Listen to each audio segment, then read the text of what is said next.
On se retrouve pour l'épisode 2 des prédictions de la Coupe du Monde. Maintenant que les phases de poule sont passées, les groupes ont été faits de A à Z, on va faire les petites prédictions de la suite des matchs à élimination directe. Je ferai une petite vidéo de toute façon pour revenir sur les groupes, ce que j'ai vu de juste et les petites erreurs, etc.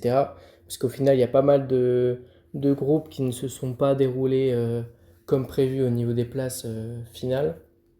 Des équipes qui devaient finir première ou deuxième de leur groupe qui au final sont sorties très tôt, etc. Bon bref, j'y reviendrai dans une autre vidéo où je reviendrai exactement sur tout ce que j'ai dit, mes prédictions sur les groupes, sur les révélations, sur les joueurs à suivre, etc., sur la dynamique des équipes. Et là, on va juste faire les petites prédictions des matchs à élimination directe. Pour commencer du coup, on va commencer par l'Allemagne-Paraguay. Bon, je vais pas délatérer pendant 50 000 ans. L'Allemagne va passer contre le Paraguay, pour moi, assez facilement. Je vois une Allemagne qui a quand même fait une phase de groupe assez moyenne. Assez moyenne. C'est bon dans le jeu, mais je trouve, déjà avec la défaite contre l'Équateur, après c'était assuré d'être qualifié. Ils ont joué peut-être pas à 100%, mais, euh, mais quand même, je trouve il manque quelque chose à cette équipe allemande. Mais pour moi, ça a quand même passé le Paraguay. Mais je la vois quand même moins forte que ce que je pensais de base. C'est une bonne équipe, mais pour moi, c'est pas dans les 3-4 meilleures nations de la Coupe du Monde. France-Suède. Désolé pour les Suédois, déjà qui sont là un peu, pas par chance, mais grâce à la Ligue des Nations, ils méritaient même pas d'être à la Coupe du Monde pour moi. Si tu y es, c'est que tu le mérites quand même. Mais bref, pour moi, la France va tarter la Suède. La France qui, du coup, m'a fait un peu mentir. J'étais plutôt agréablement surpris, même si je suis toujours pas très fan. Euh, Surtout au fil des matchs. Plus les matchs avancent, plus l'équipe de France a plutôt un beau visage. J'ai trouvé le pré-match contre le Sénégal, j'ai vraiment pas aimé. La première mi-temps, c'était dégueulasse. Mbappé, c'était pareil, c'était horrible, etc. Et après, lui, il s'est réveillé à la 70e minute en marquant un très beau doublé. Mais sinon, pareil, en dehors de son doublé, son match était moyen et l'équipe de France avait eu quand même pas mal de mal. Et c'est le Sénégal qui a un peu baissé de niveau au milieu de la seconde mi-temps. Mais bon, j'étais pas fan. Mais après, c'est quand même pas mal monté en puissance et ça marche plutôt bien. Je suis encore assez sceptique sur le milieu à 2, mais si on passe à un milieu à 3, faudrait en enlever un devant et c'est assez compliqué. Même si pour moi, Désiré Doué, c'est le mec qui a marqué le moins de points, en tout cas en équipe de France, sur la ligne offensive. Olysée qui est excellent, même si le dernier match, je trouve, c'était le moins bon, même s'il a été bon, hein. Dembélé, pareil, il est monté en puissance avec son triplé sur le dernier match. Au début, c'était assez compliqué. Là, il est en confiance et en forme. Et Mbappé, premier match contre le Sénégal, je trouvais que c'était vraiment pourri, sauf le doublé. Et sur les deux derniers matchs, je vois quelques courses, quelques replis défensifs, c'est top. Mais un truc avec Mbappé que je ne comprends pas, c'est que là, très honnêtement, je suis surpris par le niveau d'Mbappé. C'est-à-dire dans le jeu, il fait des passes. Il a fait deux passes D pour Ousmane Dembélé. Enfin, il est collectif en fait. C'est un Mbappé collectif qui peut parfois faire du pressing et qui monopolise pas tout non plus juste pour lui. Et je suis très surpris parce que toute la saison au Real Madrid, parce que je regarde le Real parce que je suis supporter barcelonais, j'ai l'impression qu'il se fout de notre gueule parce que tout ce qu'il fait avec l'équipe de France, il aurait pu le faire cette saison au Real Madrid. Pourquoi au Real Madrid il fait aucune course de repli? Je ne comprends pas. Je sais pas. J'ai l'impression que c'est un autre joueur avec l'équipe de France. Tant mieux pour l'équipe de France, mais je me pose des questions quand même sur pourquoi Mbappé il est comme ça avec le Real Madrid. Il marque beaucoup avec le Real, c'est pas ça le problème. C'est son implication, même dans le jeu, juste son niveau, ce qu'il fait, etc. Je sais pas. C'est deux joueurs totalement différents, Mbappé équipe de France et Mbappé Real Madrid. Après, tant mieux pour moi, hein, je suis pas pour le Real, donc je m'en fiche.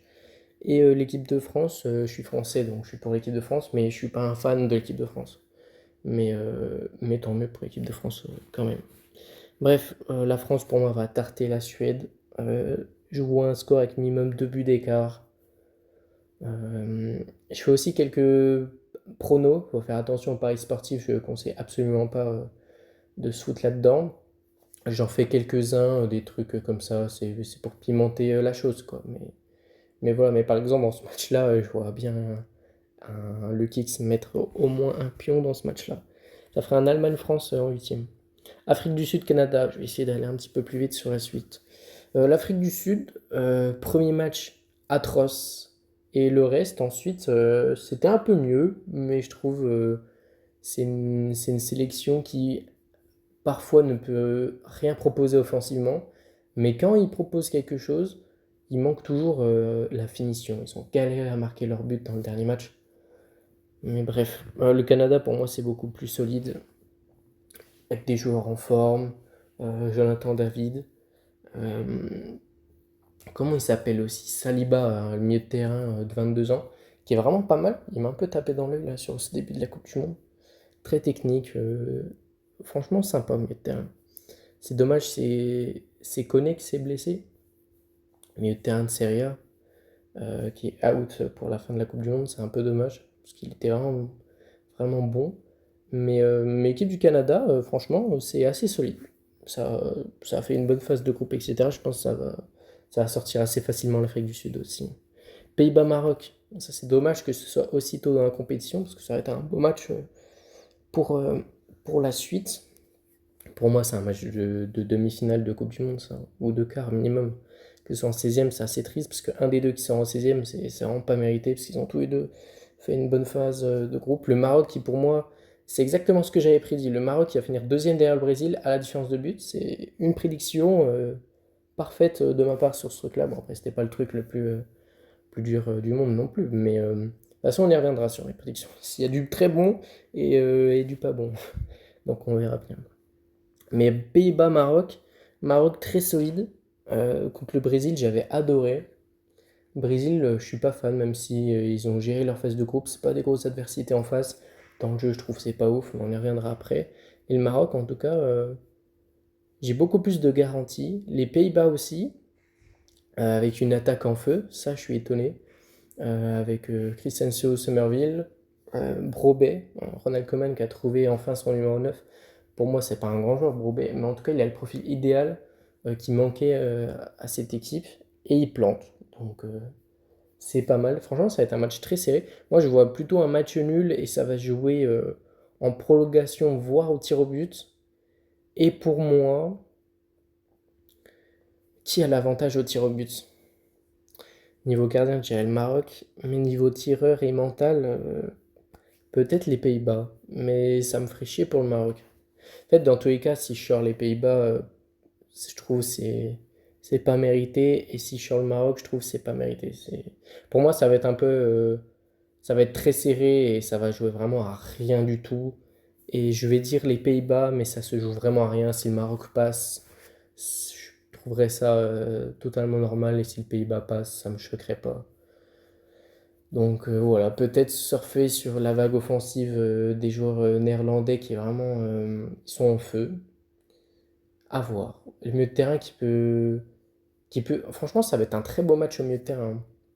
Avec des Boadi, des Frenkie de Jong, des Gravenberch qui fait une grosse Coupe du Monde, Reinders un peu moins, mais il peut monter en puissance. Je vais dire les Pays-Bas, mais vraiment, ça joue à rien. Je dirais c'est du 50-50, ça joue au tir au but, et au tir au but, pour moi, ça serait du 55-45 peut-être pour les Pays-Bas, et encore. Très serré, très dur à pronostiquer pour moi. Les deux méritent d'aller loin, hein. C'est pour ça que je suis un peu dégoûté qu'ils se tapent aussitôt. Ensuite, Portugal-Croatie. Le Portugal qui m'a pas impressionné. J'ai pas kiffé ce Portugal pendant la phase de groupe.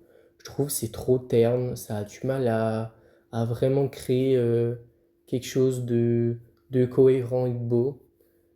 Je sais pas, j'ai l'impression que ça manque de créativité. Pourtant, t'as des joueurs pour, hein. Enfin, Joao Félix, à son échelle, même s'il est en Arabie Saoudite, c'est un joueur créatif. Bruno Fernandes, il peut apporter, etc. Mais j'ai l'impression que ça tourne pas super bien.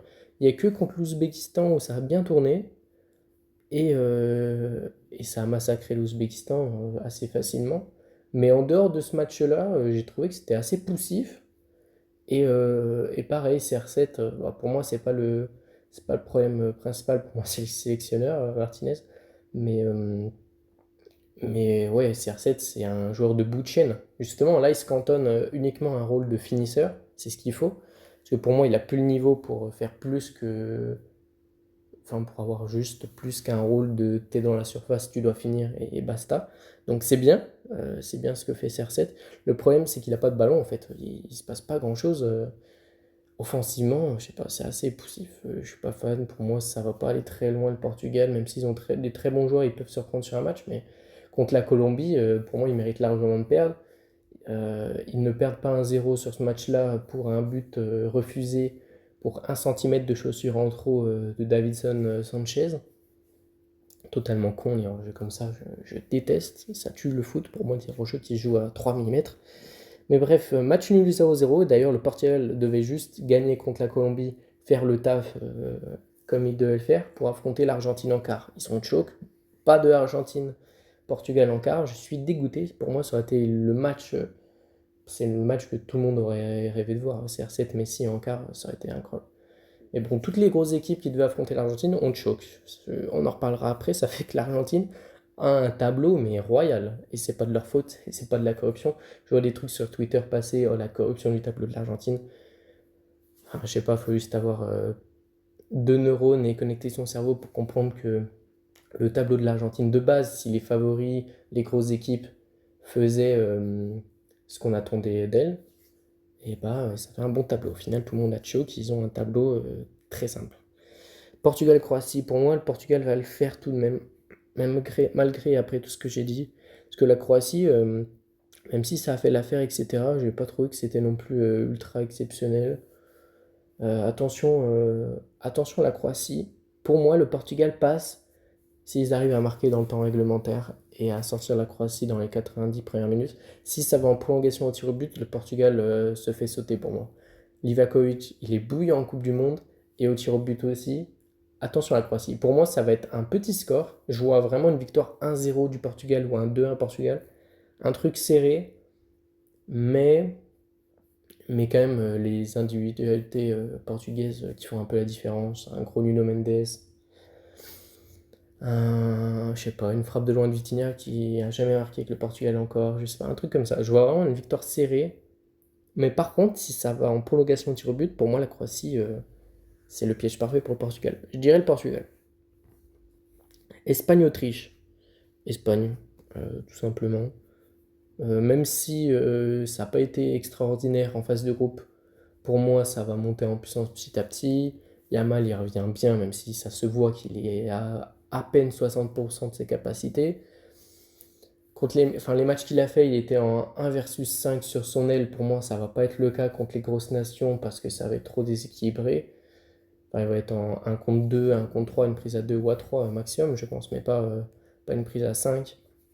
Et ça va libérer de l'espace. J'ai vu que Nico Williams s'est pété. Un truc, je suis très déçu. J'avais dit que Victor Munoz, il passerait devant Nico Williams et que ça pourrait être une révélation, enfin que ce serait la révélation côté espagnol. Je suis très déçu parce qu'il n'a même pas été testé une seule fois. Il n'est même pas rentré. Alors que Nico Williams, à chaque fois qu'il rentrait, c'est plus le Nico Williams qu'on a connu. Enfin, depuis qu'il a prolongé à Bilbao, c'est catastrophique. Même ses entrées, je sais qu'il était sous pubalgie, etc.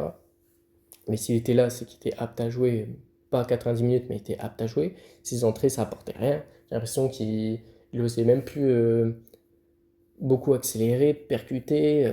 Techniquement, c'était cata. J'ai vraiment pas aimé. Et en plus, c'est pété, malheureusement pour lui. Je ne vais pas souhaiter une blessure d'un joueur. Mais sur le côté gauche, Ben, ok, ça a fait le taf. Mais c'est pas un profil percutant, ailier, percussion. L'Espagne, pourquoi elle a été très forte à l'Euro et pourquoi c'est d'un coup devenue la meilleure nation au monde alors qu'avant c'était assez poussif et ça tournait un peu en rond avec un jeu de possession assez stérile parce qu'ils n'avaient pas deux ailiers dribbleurs et de percussion sur les côtés. Depuis qu'il y avait Yamal et Nico Williams, ça a totalement changé le visage de cette Espagne et c'est pour ça qu'ils sont devenus aussi forts. Et là, pourquoi sur les premiers matchs, surtout le premier où ils ont fait match nul contre. C'était contre qui déjà? Peut-être le Cap-Vert, je sais plus. Je sais plus. Mais bref, ils avaient fait match nul contre une petite nation. Pourquoi? Parce qu'il n'y avait pas d'ailier, il n'y avait aucun ailier sur le terrain en fait. Et du coup, ça faisait une Espagne poussive. C'est pour ça que moi je voulais tester Yamal à droite et Munoz à gauche qui court partout comme un taré, qui dribble, qui percute, qui est rapide. Mais même pas une seule entrée. Je suis très déçu de ça. Mais cela dit, l'Espagne, je les vois quand même éliminer l'Autriche, qui a été pas dégueu l'Autriche pendant la phase de groupe. Je trouvais que c'était pas dingue contre l'Argentine. Contre l'Algérie, j'ai pas vu le match, honnêtement. J'ai vu que ça fait 3-3 à voir, mais je pense dans tous les cas, même si l'Autriche, j'ai pas vu énormément, je pense l'Espagne va se qualifier. Ça fait un beau Espagne-Portugal. Ensuite, États-Unis, Bosnie-Herzégovine. Mes petits cracks qui ont plutôt assez bien performé. Karim Alsbegovic qui a mis une frappe de malade mental, vraiment un but en solo. Il passe un joueur, deux joueurs, trois joueurs. Il rentre dans l'axe, frappe pied droit, magnifique. Bah, c'est exactement ce que j'ai dit dans mon TikTok sur la Bosnie-Herzégovine. Tout ce que j'ai dit sur ce joueur, il l'a fait sur le but. Exceptionnel, ce petit crack, j'aime beaucoup. Et puis même les autres, ils ont vraiment été pas dégueux. Mais bon, la Bosnie, je pense, c'est quand même inférieur aux Américains, aux États-Unis. Hein. Je crois qu'on dit plutôt aux États-Unis, Américains, c'est plus. Enfin, dans le langage courant, je crois que ça se dit, mais le vrai mot, je crois, c'est les États-Unis. Bon, bref, je vais dire l'équipe des States. Ouais. Mais bref, je trouve les États-Unis sont plus solides, tout simplement. Je trouve que c'est une équipe beaucoup plus complète. J'adore le milieu de terrain, c'est vraiment très bon. Et, euh, et Pochettino qui fait vraiment un bon boulot là-bas. Il doit être vu comme Pep Guardiola aux États-Unis. Mais voilà, je pense que ça a plus de garanties côté États-Unis que Bosnie quand même. Mais c'est quand même pas mal déjà la Bosnie, là, mais je veux dire États-Unis. Belgique, Sénégal.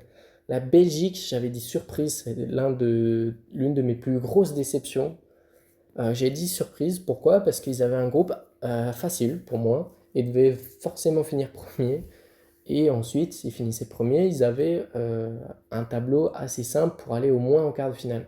Résultat, match nul premier match nul second match, grosse victoire sur le dernier match, mais au global, c'est pas dingue la Belgique. Et, et c'est vraiment pas la folie. Avec des erreurs en défense, ça a du mal à finir, même à créer des occasions, etc.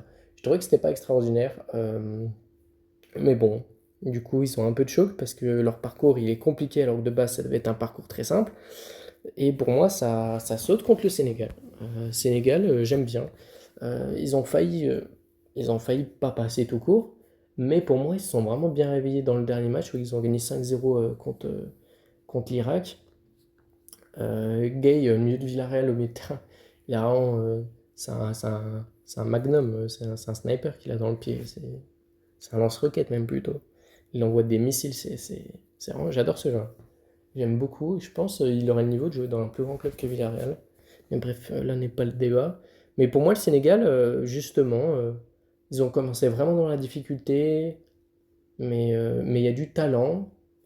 Et je pense que ça peut sauter la Belgique, hein, tout simplement. Pour moi, je veux dire le Sénégal. Il n'y a pas 72 milliards d'arguments, mais moi, je préfère l'équipe du Sénégal, même s'ils ont commencé en difficulté, difficilement, etc. Pour moi, le dernier match, j'ai vu des choses qui me fait dire que ça peut éliminer la Belgique et ça peut poser des soucis à plusieurs grosses nations. Même si c'est pas une équipe non plus avec 50 000 certitudes. Je veux dire comme le Sénégal. Brésil-Japon. Je vais rester sur ce que j'avais prédit de base dans ma vidéo prédiction Coupe du Monde. Par rapport à ce que j'ai vu, j'avais dit que le Japon finirait devant les Pays-Bas dans la phase de groupe et ferait un gros parcours, ira au moins en quart. Je sais plus si j'ai dit demi ou quart, mais allait faire un gros parcours en tout cas. Et de ce que j'ai vu du coup, bah j'ai vu tous les matchs du Japon, mais le Japon n'a pas fini premier de son groupe parce qu'ils ont fait nul 2-2 contre les Pays-Bas, ils ont fini second. Mais franchement, ça a tenu tête et j'ai vu un beau visage du Japon, sauf les 30 dernières minutes du dernier match. Mais, euh, mais bon, ils étaient assurés de finir deuxième, etc. Pour moi, le Japon, c'est vraiment solide. Zion Suzuki au cage, ça peut te sauver un match. Sur quelques parades, il a vraiment été très solide, je trouve. La défense, pareil, je trouve ça a fait le café. Et ce qui m'a surtout impressionné côté japonais, moi, c'est dans la possession de balle, dans, dans la création d'occasions, dans les, enfin, juste dans le jeu, en fait, tout simplement. Ça joue super bien le Japon. Il y a pas mal de connexions, ça fait des jeux en triangle, ça fait des petits 1-2, etc. Ça joue vraiment un beau football. Et je trouve que c'est assez performant au niveau de la finition. Ils n'ont pas besoin non plus de 6-7 occasions pour mettre un but. Contrairement à la dernière Coupe du Monde, je trouve qu'ils sont plus, ils ont plus ce côté finisseur-là, notamment avec Awase Ueda, que j'adore. Et pour moi, vraiment, ils ont montré un très beau visage. Ils ont été invaincus dans leur phase de groupe contre la Suède, les Pays-Bas, et voilà, franchement, c'est très solide. Contrairement pour moi au Brésil, qui même s'ils sont baladés dans leur phase de groupe, c'était pas non plus le groupe le plus dur, hein. Mais en fait, moi, ma conclusion du Brésil sur cette phase de poule, c'est que c'est une équipe qui n'a pas forcément de jeu. Enfin, je vais m'expliquer. Pour moi, c'est vraiment une équipe euh, déjà qui ont des individualités qui sont en dessous. Pour moi, Fabinho, un Casemiro, c'est plus haut niveau, même si ça fait encore le taf, c'est plus haut niveau pour moi. C'est pas un niveau Coupe du Monde, quart de finale, etc. Bref, Paqueta, il fait pas une Coupe du Monde de fou. Pour moi, en fait, c'est vraiment une équipe qui, euh, qui n'a pas un beau jeu et qui n'arrive pas à vraiment créer un beau football, créer des belles occasions avec la possession de balle, ça fait tourner, ça combine bien et il y a des très belles actions. C'est pas, pour moi, c'est pas trop ça. C'est plus, déjà, j'ai l'impression qu'ils n'arrivent pas vraiment à tenir le ballon. C'est pas pour moi, c'est pas un bon milieu de terrain en fait. Ils s'étaient fait dominer dans le milieu, dans le jeu tout le match contre le Maroc. Le Maroc, c'était le Brésil. Et le Brésil, dans ce match, ils étaient très décevants. C'était très inquiétant même, à la pression, etc. Le Maroc devait gagner ce match pour moi, largement. C'était largement au-dessus. C'est pour ça que le Brésil, pour moi, c'est une équipe qui n'a pas trop de jeu, qui n'arrive pas à garder le ballon, qui fait pas grand-chose avec, mais qui se repose beaucoup sur ses individualités devant. Cunha, il est en forme. Vinicius, c'est lui qui porte la Seleção. Pour moi, une grosse nation contre le Brésil, tu mets une prise à deux sur Vini pour le limiter un peu. Le Brésil est inoffensif devant, en fait, si tu prends Vinicius. Et voilà, pour moi, en fait, le Brésil, je suis vraiment pas fan. Ça crée pas grand-chose. Ça se repose sur Vinicius. Je suis pas fan. Pour moi, sur n'importe quelle équipe qui joue très bien au ballon et qui peut presser le Brésil, ils peuvent leur faire tellement mal.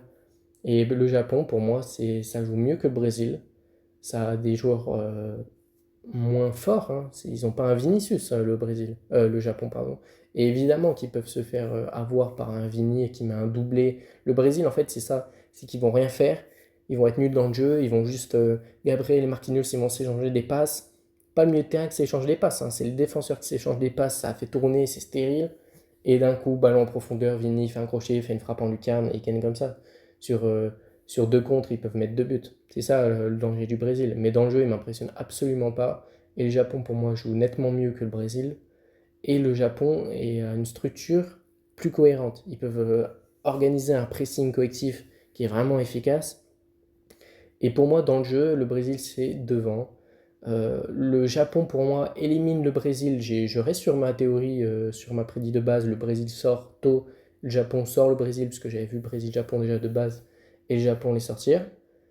Euh, et Japon surprise de la Coupe du Monde. Pour moi, c'est plus cohérent. Par contre, le Japon, s'ils veulent gagner ce match et éliminer le Brésil, il faut marquer assez tôt dans ce match. Il faut un but en première mi-temps.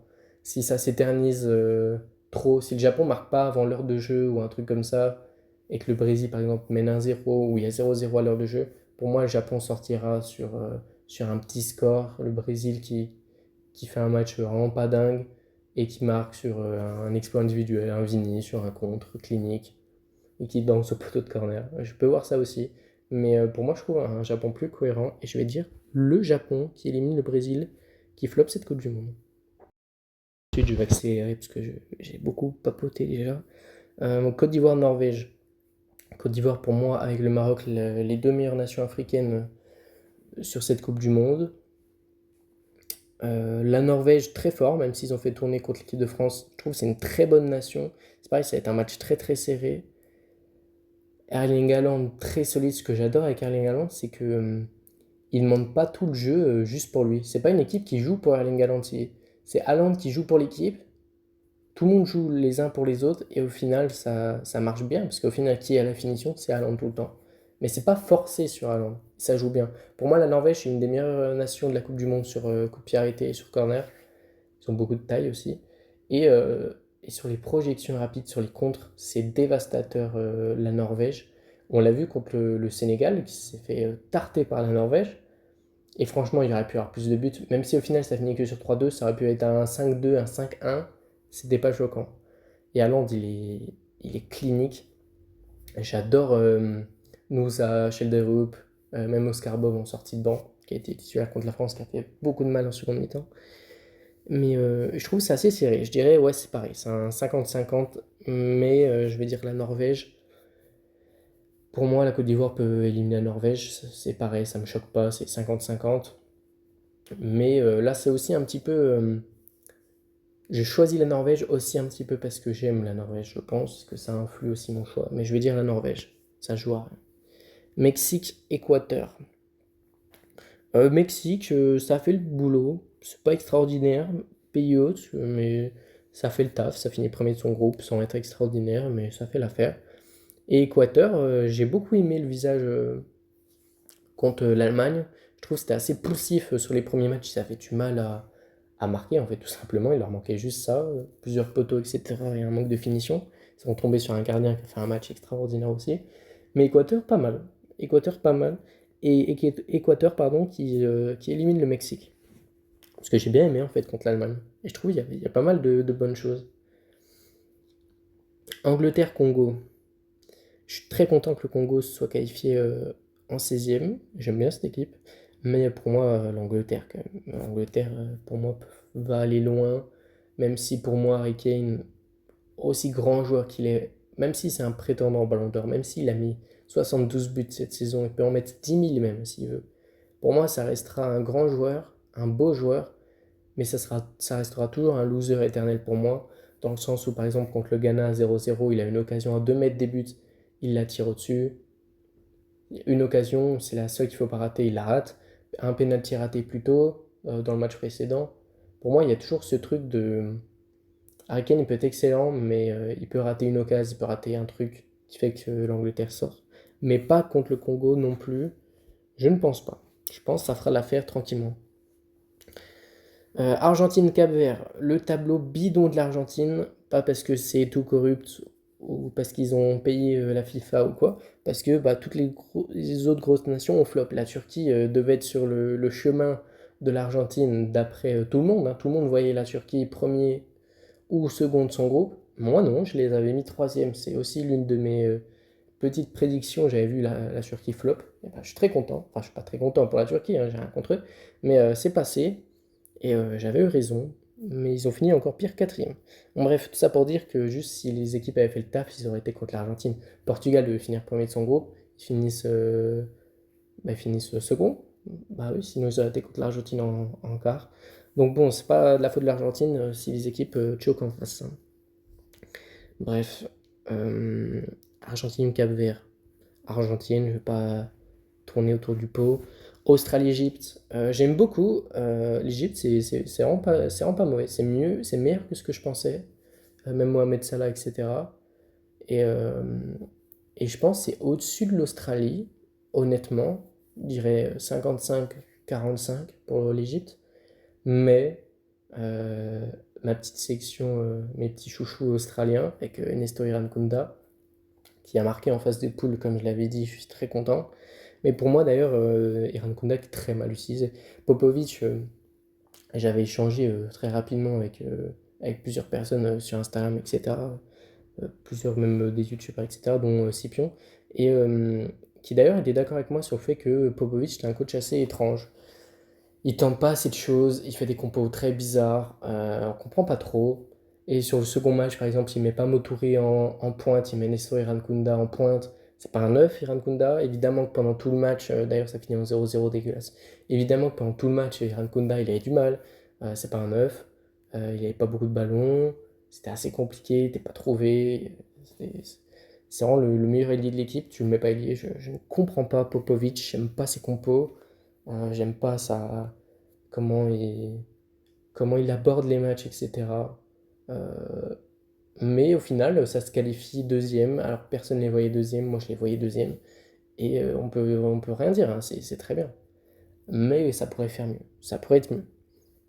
Mais tout cela étant dit, je pense que l'Australie peut faire un match de bandit encore, où défensivement c'est solide. Ils ont des tours de contrôle.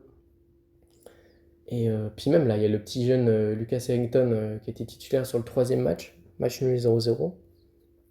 Très fort, très très fort. J'en ai déjà parlé sur Instagram, j'ai déjà fait un post sur lui. Pour moi, c'est un des futurs meilleurs défenseurs centrales du monde, pour moi, tout simplement, qui est observé par le Barça. Mais je pense qu'il va pas y aller, ça va être trop une guerre d'enchères. Le Barça, ils vont pas le prendre. Mais c'est un petit crack et il a été très solide. Pour moi, l'Australie va se qualifier contre l'Égypte sur un vieux 1-0, un 2-1, sur des contres en fait. Pour moi, l'Australie va piquer sur des contres. Si Popovic met Iran Kunta titulaire ailier, l'Australie élimine l'Égypte. S'il ne le met pas ailier ou pas titulaire, ça sort. Voilà, c'est aussi simple que ça. Australie.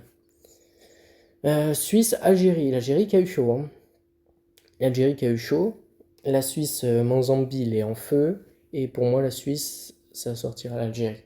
Manzambi, trop fort. J'aime bien la Suisse en vrai. J'aime bien leur équipe. Mais je ne vais pas argumenter pendant 10 minutes, parce que sinon la vidéo va être trop longue. Je vais aller plus vite. Je dirais que la Suisse, c'est un peu au-dessus de l'Algérie, 55-45. Et qu'un Manzambi, ça peut faire la différence. Je vois Manzambi marqué dans ce match encore. Colombie, Ghana. Colombie, j'adore la Colombie, je les vois aller loin. Je trouve que c'est une très bonne équipe, très complète. Ils ont tout pour moi, la Colombie. Il manque parfois un peu de finition et Luis Diaz, il faudrait qu'il se bouge un peu plus parce que c'est lui qu'on attend le plus avec la Colombie. Je trouve c'est un collectif qui est vraiment très bon. Même Rames Rodriguez, je trouve, il a encore une sacrée patte. Hein. Oh, les passes qu'il envoie, c'est encore solide. Mais ouais, il faudrait qu'il se bouge un peu plus Luis Diaz. Et si ça arrive, pour moi, la Colombie, ça peut embêter toutes les sélections de la Coupe du Monde. L'Espagne, l'Allemagne, la France, ça peut embêter n'importe quelle équipe. Ça peut sortir n'importe quelle équipe pour moi. Je sais pas qui vont gagner la Coupe du Monde, mais c'est solide avec la Colombie, j'aime bien. Bon, on va aller plus vite. Allemagne, France, en huitième de finale. De base, c'était exactement ça en fait, mon match dans mes prédictions avant la Coupe du Monde. C'était un France-Allemagne. Et j'avais dit que l'Allemagne, c'était meilleur dans le jeu et que ça aurait mérité de gagner dans ce match-là contre la France dans le jeu, mais qu'ils n'allaient pas avoir assez de finition, etc. Et que la France, solide, sur des contres, ils allaient gagner sur un match où ils ne méritent pas, mais ils gagnent. Et ben moi, je vais rester un peu sur cette idée-là. Pour moi, de base, j'aurais vu un scénario où l'Allemagne, c'est du 55-45 pour l'Allemagne, mais la France gagne 2-1. Au final, vu ce qui s'est passé en phase de groupe, ça va être plus du 55-45 pour la France, parce que l'attaque est vraiment en feu, même si Doué, je suis vraiment pas fan en équipe de France pour l'instant. Et du coup, je vais rester sur le même score, un 2-1 pour l'équipe de France, mais pas le même scénario. C'est pas l'équipe de France dégueulasse qui se qualifie à l'arrache grâce à un but d'Mbappé comme ça, un geste de génie de Michael Olise. Là, je voudrais juste une équipe de France, un match assez serré, ils sont meilleurs, ils passent. Et voilà. Pour moi, la France, c'est repassé devant l'Allemagne dans mon échelle. Canada, Pays-Bas. J'aime bien les Canadiens, mais les Pays-Bas quand même. En fait, entre Maroc et Pays-Bas, pour moi, celui qui gagne le match va au moins en quart de finale. C'est pour ça que c'est triste qu'ils soient tombés aussitôt l'un contre l'autre. Portugal, Espagne. Je suis en train de parler de foot. Je suis dans mon studio, il fait 45 degrés. C'est une horreur. C'est pour ça que j'essaie de pas aller, d'aller à peu près un peu vite, parce que là, je suis en train de crever là. Bref, Portugal, Espagne. Pour moi, l'Espagne, du coup, ça va monter en puissance. Yamal aussi va monter en puissance. Le Portugal ne peut que être meilleur au fil des matchs, hein, parce que je trouve que c'est pas folichon. Mais pour moi, l'Espagne va tout de même sortir le Portugal. Pareil, ça jouera pas grand-chose. Je dirais l'Espagne. On va essayer d'aller plus vite. États-Unis, Sénégal. Sénégal. Sénégal. J'adore le Sénégal. Et les États-Unis, pour moi, ça peut. Franchement, là, les matchs, ils sont très intéressants. Que pareil, pour moi, c'est à peu près un 50-50. Je dirais Sénégal quand même. J'aime bien Ibrahim Mbaye. Je sais pas s'il va être titulaire, mais je trouve qu'il a du feu dans les jambes et il peut apporter un peu ce côté imprévisible qui peut vraiment faire la différence. Et Ismail Assar, pareil, il est bouillant, là. Il a mis un doublé le dernier match. En fait, il y a pas mal de joueurs qui sont vraiment très en forme. Enfin, je pense qu'ils vont sortir Koulibaly du 11 en défense, c'est catastrophique. Mais en tout cas, je trouve que c'est une bonne équipe quand même. Japon-Norvège, aïe aïe aïe. Mais les deux équipes que je kiffe le plus pratiquement. Enfin, il y en a d'autres que j'aime bien, mais j'adore particulièrement le Japon et la Norvège. En étant objectif, pour moi, Japon, ça joue mieux que la Norvège. En fait, c'est deux styles opposés. Le Japon, si je devais faire un peu une caricature, c'est un peu le jeu de possession, ça joue bien les combinaisons. Ça serait un peu une équipe sur le relationnisme, pardon, je sais plus parler, il fait trop chaud. Et qui joue bien, qui a un beau football, qui peut être dangereux quand même sur le jeu de tête avec Ueda. Mais c'est une équipe complète, hein, franchement. Et la Norvège, un peu moins. Je trouve qu'ils sont plus bons en transition. C'est pour ça que ce serait plus un match, je pense, où le Japon domine le ballon, en tout cas, à la possession, etc. Ça va jouer sur est-ce que le Japon domine vraiment, ouvre le score et marque, ou pas. Ou il marque pas, et puis c'est la Norvège en contre qui fait mal.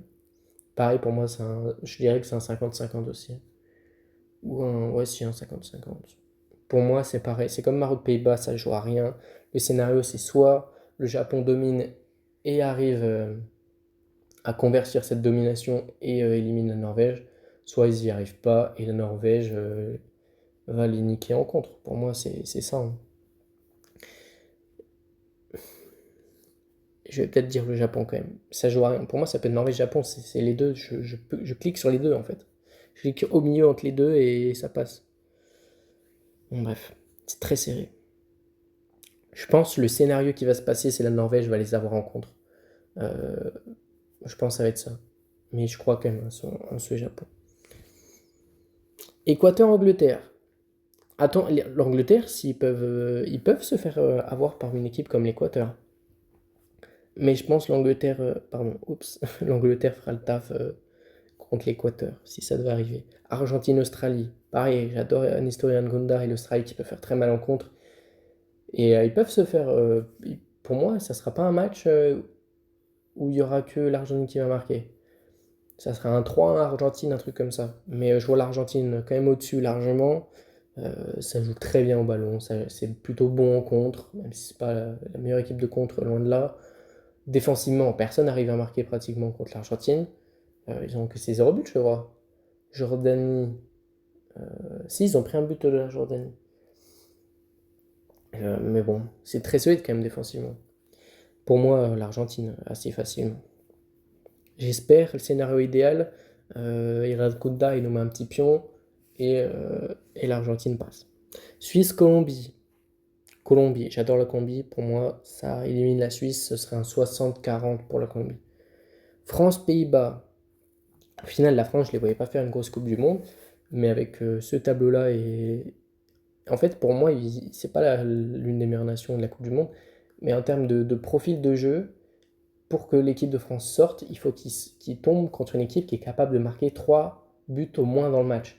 Parce que l'équipe de France, pour moi, c'est une équipe qui va marquer tous les matchs 2 buts, 3 buts, 4 buts, selon les adversités. Et pour que l'équipe de France sorte, il faut que ce soit une équipe qui soit capable de répondre offensivement en face. Pour moi, pour que l'équipe de France sorte, il faut que ce soit un résultat. L'équipe de France s'est fait éliminer 4-2, 4-3 ou 3-2 au moins. Donc ça peut être les Pays-Bas Ça peut être les Pays-Bas en vrai. Mais je trouve l'équipe de France est plus solide offensivement. Ça va faire trop de mal. Donc je dirais l'équipe de France quand même. Je dirais un 3-2 pour l'équipe de France. Mais justement, il faudrait que ce soit le score inverse pour que l'équipe de France sorte. Pour moi, ce ne serait pas le cas contre les Pays-Bas. Espagne-Sénégal. Attention au Sénégal. Je vais dire l'Espagne quand même, mais de pas grand-chose. Et Espagne-France, c'est là que ça va être serré. Japon-Angleterre. Pour moi, ce serait tout de même là que le rêve japonais s'arrêterait. Même si en vrai, le Japon pour moi peut sortir n'importe quelle nation de la Coupe du Monde et peut même aller en finale. Des gens vont me prendre pour un fou quand je vais dire ça. Je dis pas que le Japon va aller en finale de Coupe du Monde et gagner la Coupe du Monde. Je dis que n'importe quelle équipe contre le Japon, Espagne-Japon, Portugal-Japon, France-Japon, ça sera pas un match facile du tout. Et le Japon peut faire match nul, peut même gagner. Ils ont des victoires contre l'Espagne, contre l'Angleterre, contre l'Allemagne sur la dernière année, sur les 2 dernières années, même sur cette Coupe du Monde contre les Pays-Bas, etc. C'est très fort le Japon, c'est très solide.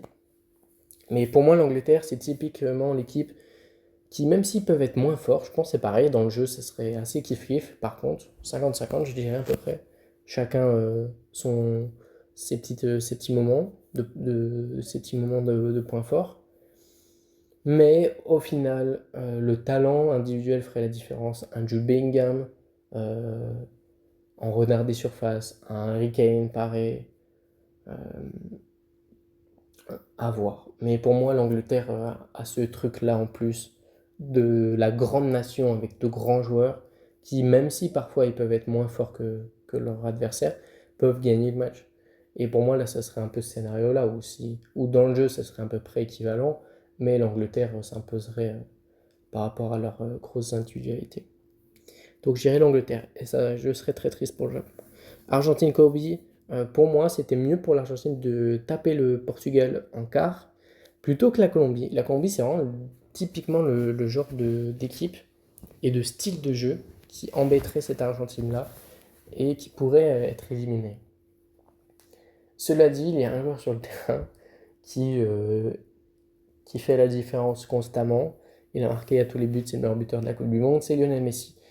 C'est le bon plan en dessous, hein. C'est pareil, les paris sportifs, j'incite absolument pas à faire les paris sportifs. C'est de la, je vais dire honnêtement, c'est de la grosse, voilà, pour pas dire le mot. Mais, euh, mais moi, ça va, ça m'a mis bien, en tout cas sur les matchs de l'Argentine. Je vais continuer uniquement sur les matchs de l'Argentine et de la France. Mais, euh, mais voilà, Messi décisive chaque match, ça passe 90% du temps, quoi. Et les cotes, des fois, elles sont assez bonnes. Là, sur le dernier match contre la Jordanie, il rentre à la 70e, je le mets décisif, cote à 2,20 et il marque. Donc c'est plutôt pas mal. Mais bref, c'est pas du tout le débat. Je disais, je recommence parce qu'au final, je me suis trompé, j'ai cliqué sur la Colombie, peut-être c'est un signe, j'espère pas. J'ai cliqué sur la Colombie sans faire exprès. Je vais faire bien attention. Je vois l'Argentine passer tout de même, et pareil, là, ce serait le premier match de l'Argentine, pardon. J'ai du mal, il fait chaud, faut être indulgent. C'est 40 degrés dans mon appart. Et bref, pour moi, ce serait le premier match de l'Argentine dans cette Coupe du Monde où ils sont accrochés, ils font match nul 2-2 et ils passent au tir au but. Ce serait le premier match pour moi où ce serait vraiment, ça se joue à rien et ils ont eu chaud. Pour moi, ce serait ce scénario-là. Les demi-finales de la Coupe du Monde, qui seraient, au final, c'est les favoris, hein. Je crois que c'est les 4 ou 5 premiers dans le classement FIFA. Ça doit être ça. Ou peut-être, je sais pas, il y en a une autre, peut-être l'Allemagne ou quoi, dans le tas ou le Portugal. Très très belle demi-finale de Coupe du Monde. Au final, par rapport à mes prédictions de base, si ça devait être ça, hein, que du coup il y a les prédictions avant les phases de groupe, les prédictions une fois que les phases de groupe sont passées. Avant les phases de groupe, pour moi, je sais plus c'était quoi exactement mes demi-finales. L'Espagne y était. Angleterre-Argentine, c'était déjà ma demi-finale de mes prédictions de base. Mais c'était Espagne contre une autre équipe. Je ne sais plus. Ça se trouve, c'est Espagne-Japon. Je ne sais plus. Bref. Je vais commencer par Angleterre-Argentine. Je vais revenir sur ce que j'ai dit. Dans mes prédictions avant les phases de groupe, je disais que l'Argentine irait en demi-finale de Coupe du Monde face à l'Angleterre et qu'il sortirait face à l'Angleterre justement dans un match où l'Argentine euh, est meilleure, mais ils sortent parce que l'Angleterre, je sais pas, sur un coup de pied arrêté, sur un contre, etc., sur un petit score, un 2-1 pour l'Angleterre, un truc comme ça. Mais au final, j'ai mis un petit commentaire pendant les phases de groupe, les phases de poule. Je disais, non, l'Argentine, en fait, ils vont faire un back-to-back, en fait. C'est très solide dans le jeu. Euh, Franchement, c'est une équipe qui est vraiment belle à voir jouer. Enfin, je trouve, hein, personnellement. C'est une équipe qui joue vraiment bien au ballon, qui peut être très forte sur à peu près tout, solide défensivement, un bon milieu de terrain, un milieu de terrain très agressif, très bon. De Paul version Coupe du Monde, c'est vraiment un excellent joueur. Euh, on n'a pas vu trop Valentine Barco, je disais qu'elle est passée titulaire au milieu de la Coupe du Monde. On va voir sur les prochains matchs. Pour l'instant, c'est pas trop le cas. Alvarez, je trouve qu'il est assez décevant sur ses entrées. Je sais qu'il y a une blessure. Mais, euh, mais pour moi, l'Argentine, euh, ils sont encore en route pour aller en finale de Coupe du Monde. Pourquoi je dis ça? Parce que pour moi, en fait, ils ont un tableau qui est vraiment facile jusqu'à la Colombie. Et pour moi, c'est des matchs qui vont les mettre en confiance. Je pense que même Messi va un peu moins marquer. Peut-être qu'il va mettre 3 buts, 3 passes D, on ne sait pas. Mais pour moi, Messi va un peu moins marquer sur les deux premiers matchs, donc contre le Cap-Vert et ensuite l'Australie ou l'Égypte, pour essayer de faire un peu plus de passes D, pour essayer de mettre en confiance ses coéquipiers. Et pour moi, la confiance engrangée lors de ces matchs assez simples, c'est une chance pour eux, que les autres équipes aient de choc pour avoir, du coup, ils ont des matchs un peu plus simples, tant mieux pour eux. Pour moi, cette confiance-là va faire que l'Argentine, franchement, ils seront pleinement confiants. En fait, sur le terrain, c'est simple. Si Messi est confiant et performant, les autres joueurs de l'Argentine le voient et se disent ok, c'est bon, et tout va bien. Et ça se passe généralement assez bien pour eux. Il y a un seul match où c'était le deuxième match. Contre qui c'était? Ça devait être contre l'Algérie en première mi-temps. Messi, il est pas très bon, honnêtement, hein. Alors, je suis un grand fan de Messi et l'Argentine non plus. Pourquoi? Parce que Messi, s'il est pas bon, les autres joueurs ont moins confiance, ça marche moins bien. Mais du coup, ils vont, pour moi, tous engranger beaucoup de confiance et ça sera suffisant pour sortir l'Angleterre sur un score de 2-1, un match serré. Ça peut aller en prolongation et Harry Kane rate un péno et l'Argentine, ils sont solides. On a vu en finale de Coupe du Monde contre la France, et puis même sur d'autres phases de tir au but. Pour moi, l'Argentine retourne en finale de Coupe du Monde, et pour moi, c'est pas le remake. Ça peut être totalement France-Argentine. France-Espagne, faudrait voir, faudrait voir au fil de la Coupe du Monde si l'Espagne arrive vraiment à monter en puissance, parce que là, ça reste très théorique, et si l'équipe de France, ça continue aussi bien. L'équipe de France, pour moi, je vais le dire tout de suite, tu vois l'Espagne quand même passer. C'est très théorique, mais pour moi, l'Espagne va monter plus en puissance. L'Espagne, c'est solide défensivement. Coup parti, c'est le meilleur espagnol sur le début du tournoi. La défense est assez solide. J'aime pas du tout Llorente à droite. Il dédouble pas, il monte pas, il apporte rien. Il y a Mal qui est tout seul devant, alors qu'il n'est même pas à 100%. C'est trop compliqué. Ça ruine tout pour moi. Je préférais Pedro Porro. Si c'est Pedro Porro et Cucurella qui est très bon aussi, pour moi, la défense c'est bon. Unai Simon, on l'a pas trop vu. Et on verra quand il faudra faire des parades, s'il est là, j'y crois pas trop. Mais bon, on verra bien. Milieu de terrain très solide, Pedri très bon. Rodri, j'aime pas du tout son début de Coupe du Monde. Je trouve depuis qu'il s'est fait les croisés, c'est plus le même joueur, c'est très dur pour lui. Daniel Mo, je pense qu'il devrait être titulaire et il devrait passer titulaire avec l'Espagne parce qu'à chaque fois qu'il rentre, c'est le seul qui apporte quelque chose au milieu de terrain, dans les déviations, dans les contrôles orientés. Il apporte quelque chose, du dynamisme. J'aime bien Mo. Et c'est un joueur de tournoi à l'Euro et ça a été l'un des meilleurs Espagnols déjà. Et à gauche, grande question. Williams, c'est mort. Baena, je suis pas fan. Ah, teste Munoz, pitié. Teste Munoz, juste une fois pour voir. Fais-le rentrer à la 70e, tu vas voir, il va te faire un sprint, il va courir tout droit et il va mettre sa petite passe D pour Yarzabal. Bon, bref, du coup c'est très théorique, mais pour moi, l'Espagne va monter en puissance pendant les matchs.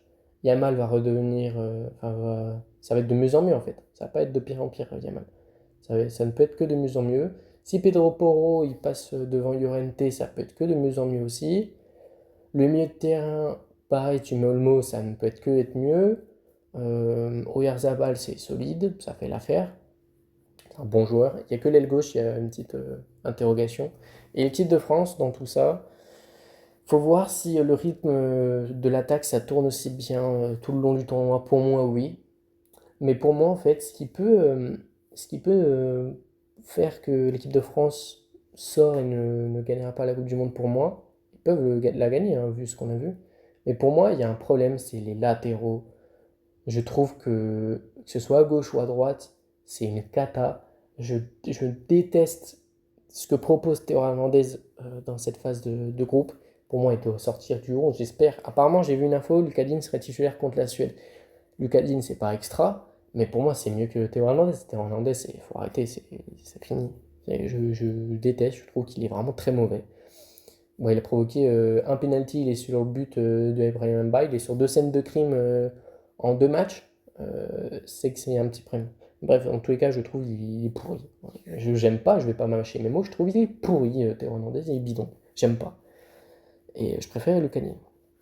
Et à droite, Jules Koundé, ce qui m'inquiète beaucoup moi, en tant que supporter barcelonais, c'est que j'espérais que après sa saison très moyenne, voire nulle, à beaucoup de moments, en tout cas il y a eu très peu de bons de Koundé sur cette saison, j'espérais qu'il soit solide avec l'équipe de France, parce que ça avait été l'un des défenseurs les plus solides à l'Euro pour la France. Mais là, ce qui m'inquiète, c'est qu'il n'est pas bon non plus avec l'équipe de France. Et je ne comprends pas pourquoi Didier Deschamps force autant avec Jules Koundé. Les 3 matchs titulaires, Malo Gusto, je ne sais pas si c'est parce qu'il est lyonnais, il a joué ses 4 pauvres minutes, il n'a même pas été testé. Il n'y a aucune concurrence, il ne joue pas à Gusto. Même Warren Zaïre-Emery, je préférais sur le côté droit. J'aime pas Koundé. Alors quand il monte et qu'il essaie de faire des centres ou quoi, c'est encore pire, c'est atroce. Et au résultat, c'est qu'il est limité à ne pas dépasser le milieu de terrain, c'est qu'un rôle défensif. C'est très bien pour Koundé. Mais je trouve que c'est encore pas bon, Koundé. Je trouve qu'il est pas bon. Ça fait 1 an à peu près qu'il n'est pas bon. Donc pour moi, il y a un petit hic sur les latéraux. Je suis désolé, mais Lamine Yamal contre un Lucas Digne ou un Théo Hernandez, ça va être un carnage pour moi. Ça va être un carnage. Et sur le côté droit, Koundé contre un Baena ou un Munoz, pour moi, il sera en difficulté aussi, Koundé. Donc à voir, parce qu'en tout cas, ça passerait pas par le jeu aérien ou dans l'axe, hein, pour l'Espagne contre Saliba ou Pamecano, ça passerait sur les ailes, mais pour moi, sur ce jeu-là, sur les ailes, pour moi, l'Espagne est devant. Euh, Rien que sur le côté gauche de l'équipe de France, sur les latéraux, il y a un gros problème pour moi. Donc à voir. Mais je dirais quand même l'Espagne pour ces raisons-là. Ça ferait une très belle finale de Coupe du Monde. Et Espagne-Argentine, la Yamal contre Lionel Messi. Beaucoup de gens seraient contents quand même de cette finale. Et pour moi, dans cette finale-là, ça joue à la forme des deux équipes. Mais je vais rester sur mon pronostic de base. Je dirais que l'Espagne remporterait cette Coupe du Monde. Euh, et que ce serait encore un match très serré. Pour moi, ça serait une finale qui irait en prolongation. Une finale assez fermée, un match nul 1-1 et une prolongation sur un but en prolongation. Ou le tir au but, hein. Mais je pense pas le tir au but. Je pense que l'Espagne gagnerait en prolongation avant le tir au but. Que sinon, pour moi, l'Argentine serait favorite en tir au but encore. Pour moi, c'est une des meilleures sélections au tir au but. Rien que côté mental et même niveau tireur, etc. Mais voilà. Je pense l'Argentine irait en finale. Tout n'est pas parfait côté argentin. Et côté espagnol, je pense ça monterait en puissance. Et contre l'Argentine, je pense ça gagne la Coupe du Monde pour moi.